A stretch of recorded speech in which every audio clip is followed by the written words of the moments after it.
ವೀಕ್ಷಕರೇ, ನಾವೀಗಾಗಲೇ ಹೇಳ್ತಾ ಇದ್ವಿ, ಬರಗಾಲ ಪರಿಸ್ಥಿತಿ ರಾಜ್ಯದಲ್ಲಿದೆ. ಶೀಘ್ರ ಸರ್ಕಾರ ಬರಗಾಲ ಅಂತ ಘೋಷಣೆ ಮಾಡಬೇಕು. ಅಂದ್ರೆ ಪರಿಹಾರಕ್ಕೆ ಯಾವುದೇ ರೀತಿಯ ವಿಳಂಬ ಆಗಲ್ಲ.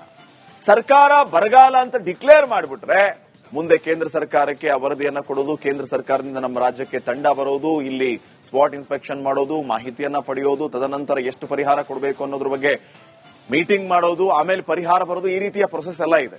ಹಿಂಗಾಗಿ ಬರಗಾಲ ಪರಿಸ್ಥಿತಿ ಇರುವಾಗ ಇವತ್ತು ಸಭೆ ನಡೆಸಿದ್ದು, ಅದರ ಔಟ್ಪುಟ್ ಏನು, ಸರ್ಕಾರ ಈ ಸಂದರ್ಭದಲ್ಲಿ ಏನ್ ಮಾಡಬೇಕು, ಈ ಎಲ್ಲಾ ವಿಚಾರಗಳ ಬಗ್ಗೆ ನೀವು ಕೂಡ ಮಾತಾಡಿ ನಿಮ್ಮ ಅಭಿಪ್ರಾಯವನ್ನ ತಿಳಿಸಬಹುದಾಗಿದೆ ವೀಕ್ಷಕರೇ.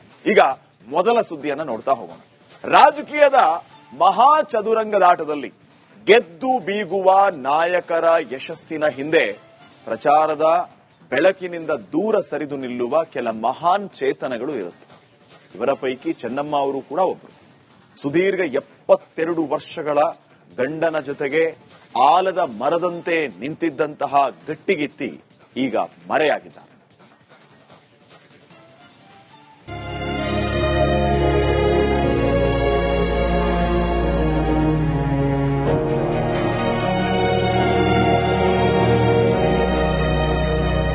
ಮಾಜಿ ಪ್ರಧಾನಿ ಎಚ್.ಡಿ. ದೇವೇಗೌಡರ 72 ವರ್ಷಗಳ ಸುದೀರ್ಘ ರಾಜಕೀಯ ವೈಯಕ್ತಿಕ ಪಯಣದಲ್ಲಿ ಅಂತಹ ಮೌನ ಶಕ್ತಿಯಾಗಿ ನಿಂತವರು ಅವರ ಧರ್ಮಪತ್ನಿ ಚೆನ್ನಮ್ಮ. ರಾಜಕೀಯ ವೇದಿಕೆಯಲ್ಲಿ ಎಂದಿಗೂ ಕಾಣಿಸಿಕೊಳ್ಳದ ಚೆನ್ನಮ್ಮ ಕುಟುಂಬದ ಜವಾಬ್ದಾರಿ ಹೊತ್ತು ಕಷ್ಟ ಸುಖಗಳಲ್ಲಿ ದೇವೇಗೌಡರಿಗೆ ಅಚಲ ಬೆಂಬಲವಾಗಿ ನಿಂತಿದ್ರು. ಚೆನ್ನಮ್ಮ 79ನೇ ವಯಸ್ಸಿನಲ್ಲಿ ನಿಧನರಾಗಿದ್ದು 72 ವರ್ಷಗಳ ಸುದೀರ್ಘ ದಾಂಪತ್ಯ ಜೀವನಕ್ಕೆ ತೆರೆಬಿದ್ದಿದೆ. ಚೆನ್ನಮ್ಮ ಅಂತಿಮ ಯಾತ್ರೆಯಲ್ಲಿ ಜನಸ್ತೋಮ. ನಾಳೆ ಹರದನಹಳ್ಳಿಯಲ್ಲಿ ನಡೆಯಲಿದೆ ಅಂತ್ಯಕ್ರಿಯೆ. ವಯೋಸಹಜ ಕಾಯಿಲೆಯಿಂದ ಇಹಲೋಕ ತ್ಯಜಿಸಿದ ಮಾಜಿ ಪ್ರಧಾನಮಂತ್ರಿ ಎಚ್.ಡಿ. ದೇವೇಗೌಡರ ಪತ್ನಿ ಚೆನ್ನಮ್ಮ ಅಂತ್ಯಕ್ರಿಯೆ ನಾಳೆ ಹಾಸನದ ಮಾವಿನಕೆರೆ ರಂಗನಾಥ ಸ್ವಾಮಿ ಬೆಟ್ಟದ ತಪ್ಪಲಿನಲ್ಲಿ ನಡೆಯಲಿದೆ. ದೇವೇಗೌಡರ ಪದ್ಮನಾಭನಗರದ ನಿವಾಸ ಸಮೀಪದ ವಾಜಪೇಯಿ ಮೈದಾನದಲ್ಲಿ ಬೆಳಿಗ್ಗೆ 7 ರಿಂದ 11 ಗಂಟೆವರೆಗೆ ಸಾರ್ವಜನಿಕ ದರ್ಶನಕ್ಕೆ ವ್ಯವಸ್ಥೆ ಮಾಡಲಾಗಿತ್ತು. ಮಧ್ಯಾಹ್ನ 12 ಗಂಟೆಗೆ ಬೆಂಗಳೂರಿನಿಂದ ಹಾಸನ ಜಿಲ್ಲೆಯ ಹೊಳೆನರಸೀಪುರದವರೆಗೆ ಚೆನ್ನಮ್ಮ ಅಂತಿಮ ಯಾತ್ರೆ ನಡೆಯಿತು. Nelamangala, Soluru, Maruru hand post, Kunigal, Hirisave cross, Channarayapatna ಮಾರ್ಗವಾಗಿ ಹೊಳೆನರಸೀಪುರ ತಲುಪಿತು. ಇನ್ನು ಅಂತಿಮ ಯಾತ್ರೆಯ ವಾಹನ ಸಾಗಿದ ದಾರಿ ಉದ್ದಕ್ಕೂ ಜನ ಕಿಕ್ಕಿರಿದು ಸೇರಿದ್ರು. ಜನ ಸೇರಿದ ಕಡೆಯಲ್ಲೆಲ್ಲ ವಾಹನ ನಿಲ್ಲಿಸಿ ಅಂತಿಮ ದರ್ಶನಕ್ಕೆ ಜನರಿಗೆ ಅವಕಾಶವನ್ನ ಮಾಡಿಕೊಡಲಾಗಿತ್ತು. ತಾಯಿ ಪಾರ್ಥಿವದ ಪಕ್ಕದಲ್ಲೇ ಮಗ ಕುಮಾರಸ್ವಾಮಿ, ಹಿರಿಯ ಮಗಳು ಅನುಸೂಯ ಕೂತಿದ್ರು. ಇತ್ತ ಶ್ರದ್ಧಾಂಜಲಿ ವಾಹನದ ಹಿಂದೆ ಪತಿ ದೇವೇಗೌಡ ಕಾರಲ್ಲಿ ಬರ್ತಾ ಇದ್ರು. ಈ ವೇಳೆ ಜನಸ್ತೋಮ ಕಂಡು ದೇವೇಗೌಡರು ಕಣ್ಣೀರಿಟ್ರು.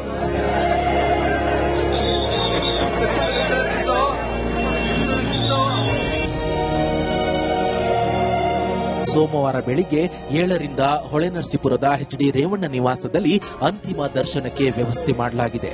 ಮಧ್ಯಾಹ್ನ 2 ರಿಂದ ಸಂಜೆ 4:15 ಗಂಟೆಯವರೆಗೆ ಮಾವಿನಕೆರೆ ಶ್ರೀ ರಂಗನಾಥ ಸ್ವಾಮಿ ಬೆಟ್ಟದ ತಪ್ಪಲಿನಲ್ಲಿ ಚೆನ್ನಮ್ಮರ ಅಂತ್ಯಕ್ರಿಯೆ ನಡೆಯಲಿದೆ.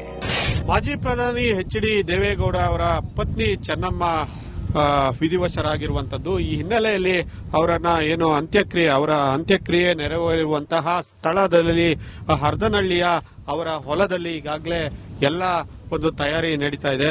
ಈಗಾಗಲೇ ಬೆಳಗಿನಿಂದ ಸಾಕಷ್ಟು ಯಂತ್ರಗಳು, ಜೆಸಿಬಿಗಳು, ಹಾಗೆ ಸಾಕಷ್ಟು ಟಿಪ್ಪರ್ ವಾಹನಗಳು ಸಾಕಷ್ಟು ಇಲ್ಲಿ ಕೆಲಸವನ್ನ ಪ್ರಾರಂಭಿಸಿದವು. ವೈಎಸ್ವಿ ದತ್ತ ಬರ್ತಿದ್ದಂತೆ ಕಣ್ಣೀರಿಟ್ಟ ರೇವಣ್ಣ. ನರಸೀಪುರದ ಮನೆಯಲ್ಲಿ ಅಲ್ಲಿ ಏನಾದ್ರು ನೋಡ್ಲಿಕ್ಕೆ ಅವಕಾಶ ಇದೆಯಾ ಸರ್? ನರಸೀಪುರದ ಲೈಟ್ ಎಲ್ಲ ಇದೆ. ತಾಯಿಯವ್ರ ಬಗ್ಗೆ ಏನ್ ಹೇಳ್ತೀರಿ ಸರ್? ಅವರಿಗಾಗಿ ಅವ್ರ ಊರಲ್ಲಿ ಶಾಲೆನೆ ಕಟ್ಸಿದೀರಾ? ನಾವು ಈಗ ನೋಡ್ಕೊ ಬಂದ್ವಿ, ಆ ಶಾಲೆನ ಸೋರ್ತಾ ಇದೆ ಅನ್ನೋ ಕಾರಣಕ್ಕಾಗಿ ಒಂದು ಹೊಸ ಬಿಲ್ಡಿಂಗ್ ಕಟ್ಟಿದೀರಾ. ಮತ್ತೆ ಯಾವಾಗ್ಲೂ ಅವರಿಗೆ ಅವರು ಹಿಂದೆ ಇದ್ದಾಗ್ಲೂ ನೀವು ಪೂಜೆ ಮಾಡಿ ದೇವ್ದೆ ಕಳ್ಕೊಂಡ್ಬಿಟ್ಟೆ ಸರ್. ದೇವ್ರು ಹೋಯ್ತು. ತಾಯಿ ಸಾವಿರಾರು ಜನಕ್ಕೆ ಅನ್ನ ಹಾಕಿರೋ ಮಹಾತಾಯಿ. ಬಡವರು, ಬಗ್ಗರು, ಕಷ್ಟದಲ್ಲಿರೋರು ಬಂದಾಗಲೆಲ್ಲ ಮನೆ ಒಳಗಡೆ ಆದರಾತಿಥ್ಯ ಮಾಡಿದವರು. ನೂರಾರು ಘಟನೆಗಳನ್ನ ಜ್ಞಾಪಕಕ್ಕೆ ಬರುತ್ತೆ. ಆ ಕುಟುಂಬದಲ್ಲಿ ದೇವೇಗೌಡರ ರಾಜಕಾರಣದಲ್ಲಿ ಆಕೆ ಪರೋಕ್ಷವಾಗಿ, ಪ್ರತ್ಯಕ್ಷವಾಗಿ ವ್ಯಕ್ತವಾಗಿ ಅವ್ಯಕ್ತವಾಗಿ ಹೇಗೆ ತೊಡಗಿಸಿಕೊಂಡಿದ್ರು ಅನ್ನೋದು ಕಣ್ಣಿಗೆ ಕಟ್ಟದಾಗಿದೆ.